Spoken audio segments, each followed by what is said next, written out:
नमस्ते प्यारे विद्यार्थियों, आप सबको स्टडी मैथ यूट्यूब चैनल में आप सबका हार्दिक स्वागत एवं अभिनंदन। मैं लेके आया हूं सामान्य गणित, जो बहुत ही आसान तरीके से। तो आज अपन थोड़ा जोड़ के बारे में चर्चा करेंगे कि बड़ी जोड़े किस प्रकार की जाती है, तो वो भी अपन आसान से आसान तरीके से करेंगे। तो चलिए आइए शुरुआत करते हैं एक जोड़ की। तो आज की जो हेडिंग अपनी रहेगी वो किस प्रकार रहेगी, वो रहेगी आपको कि जोड़, बड़ी जोड़ों को कैसे किया जाता है। तो जोड़ का जो चिन्ह होता है वो इस प्रकार होता है। अब देखो, अपन अक्सर क्या करते हैं, छोटी छोटी पंक्तियों का दो दो पंक्तियों की जोड़े करती है, लेकिन जोड़ तीन पंक्तियों की भी आ सकती है, चार पांच जितनी भी आए, लेकिन अपन कर सकते हैं। तो आपके सामने कोई भी एक एग्जांपल ले लेते हैं कि जैसे कि आपके सामने पहला एग्जांपल आ गया कि 325, 245 और 630, मतलब कि ये बड़ी पंक्तियों की, तीन पंक्तियों की जोड़ कैसे की जाती है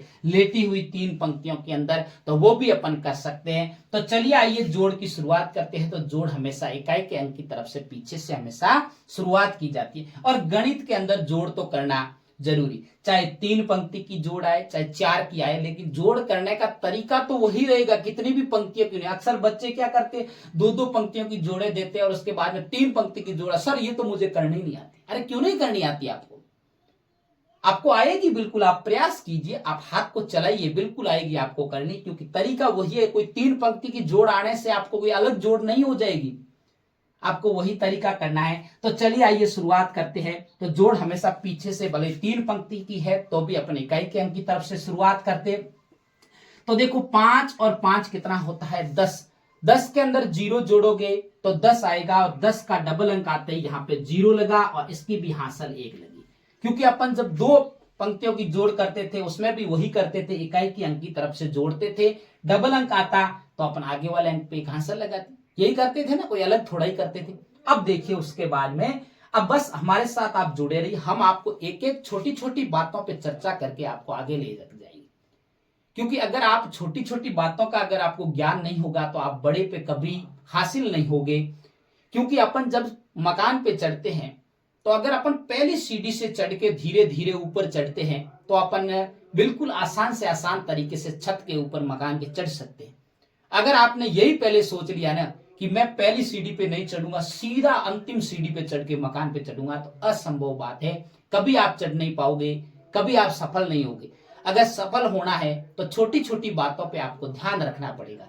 अब देखिए उसके बाद में 2 और 4, आपको बिल्कुल ऐसी पंक्तियों की, जो छोटे छोटे, अगर मेरे नन्हे मुन्ने बच्चे मेरे वीडियो को देख रहे हैं तो उनके लिए आप लाइनें खींच के भी, मैं हर तरीका बताता हूं आपको कि 5 लाइनें खींचिए, 1 2 3 4 5, उसके बाद में फिर से 5, 1 2 3 4 5, जीरो की तो कोई लाइन नहीं होती है। अब उनको जोड़िए, 5 6 7 8 9 10 आए, 10 का यहाँ जीरो लगाओ और फिर अगले वाले अंक पे हासिल लगाओ, आगे वाला अंक। ये हो गया लाइनें खींच के। आप बिल्कुल लाइनें खींच के भी कर सकते हो। अब देखिए, 4 और 2 कितना होता है, 6। 6 और 3 कितना होता है, 9, और हासिल साथ में जोड़नी है, 9 और 1 हासिल कितना होता है, 10। 10 में फिर से डबल अंक आ गया, तो यहाँ पे जीरो और हासिल लगेगी 1। कितनी लगेगी, 1। उसके बाद में देखिए, 3 और 2 कितना होता है, 5। आप ऐसे लाइनें खींच के भी कर सकते हो, कोई दिक्कत नहीं, लेकिन अपन को करना सही है। जो बच्चा बार बार प्रयास करता है वही सीखता है। 3 2 5, 5 और 6 कितना होता है, 11, और 1 हासिल कितना होता है, 12। यहाँ पे मैंने 12 के 12 क्यों लिखे, कई बच्चों का ऐसा सवाल होगा कि यहाँ पे सर आपने अभी तो कह रहे थे कि डबल अंक आने पर आपको आगे वाले अंक पे हासिल लगानी है, लेकिन यहाँ पे डबल अंक आने पर भी आपने डबल अंक क्यों लिखा? क्योंकि आगे कोई अंक नहीं है। अगर अंक होता तो अपन हासिल लगाते, नहीं है तो आपको डबल का डबल अंक लगाना।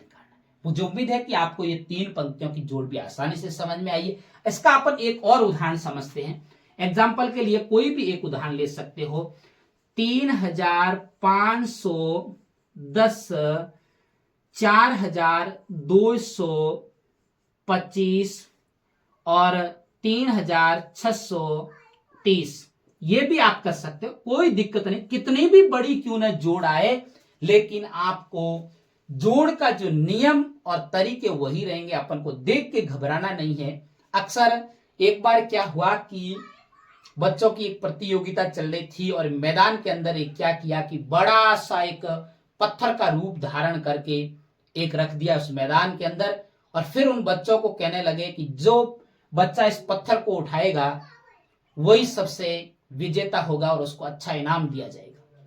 तो सारे बच्चे घबराने लग गए कि इतना बड़ा पत्थर कैसे उठाएंगे अपन। फिर उन्हीं बहुत सारे बच्चों में से एक बच्चे ने हिम्मत दिखाई और बच्चे ने कहा कि सर मैं इस पत्थर को उठाऊंगा। और बच्चा आगे बढ़ा और उस बच्चे ने आगे बढ़ के जैसे ही उस पत्थर को उठाया तो वो तो आसानी से उठाया गया, क्योंकि वो तो पत्थर था ही नहीं, एक गुब्बारा था जिसके अंदर हवा भर के एक पत्थर का रूप धारण किया हुआ था। तो अपन को कोई बड़ी बात देख के घबराना नहीं है, आप बिल्कुल घबराइए मत, आप उनके लग जाइए, मन लगा के आपको सफलता जरूर मिलेगी। तो आप भी उसी प्रकार प्रयास करिए। चलिए उसके बाद में देखिए जोड़ की शुरुआत करते हैं। पीछे से इकाई के अंक की तरफ से जोड़ की शुरुआत होती है। तो देखो 0 5 0 कितना होता है 5। उसके बाद में देखिए 1 और 2 कितना 3, 3 और 3 कितना होता है 6। देखो बहुत आसान तरीका से, अगर सिंगल अंक आए मतलब अकेला अंक आए तो आपको कोई हासिल नहीं लगानी है, उस पंक्ति को जिन अंकों को जोड़ा उन्हीं के नीचे लिखना है, और डबल अंक आते ही आगे वाले पे हासिल लगा दो। अब देखिए 5 और 2 कितने होते हैं 7, 7 और 6 कितना होता है 13, 13 में डबल अंक आए तो यहाँ पे एक आगे वाले अंक का हासिल के रूप में एक लगा दो और 3 नीचे लिख दो। उसके बाद में देखिए 3 और 4 कितना होता है 7 होता है, और 7 और 3 10, 10 और एक हासिल कितना होता है 11, और 11 का 11 मैंने यहाँ पे क्यों लिखा, क्योंकि यहाँ पे कोई आगे अंक नहीं है। मुझे उम्मीद है कि आपको ये बड़ी जोड़े भी आसानी से आसान तरीके से समझ में आई है। अगर मेरे पढ़ाने का तरीका अच्छा लगे तो मेरे चैनल को सब्सक्राइब करना और आगे अपने प्यारे प्यारे मित्रों को शेयर करते रहना। तब तक मेरे स्टडी मैथ यूट्यूब चैनल पर बने रहे। नमस्ते।